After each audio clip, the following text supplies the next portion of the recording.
Kabi-kabilang disgrasya ng mga kinasangkutan ng mga motorsiklo ang viral sa social media. Kabilang na dyan ang motorsiklo na nakabangga ng estudyanteng patawid sana sa pedestrian lane. Balitang hatid ni Tina Panganiban Perez.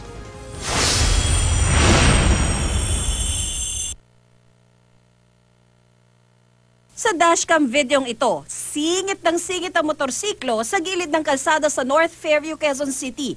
Pagdating tuloy niya sa pedestrian lane, nabangga niya ang estudyanteng tumatawid. Parehong natumba ang rider at estudyante. Nakatayo rin sila pero halatang nasaktan ang bata.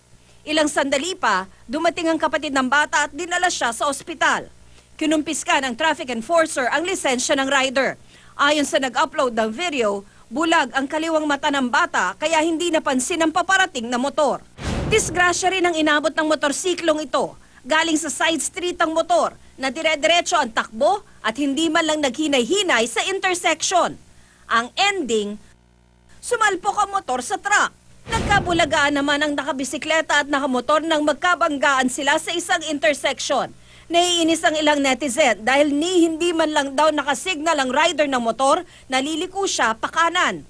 Ang nakabisikleta naman, dire-diretso lang at hindi muna tiningnan kung may liliko.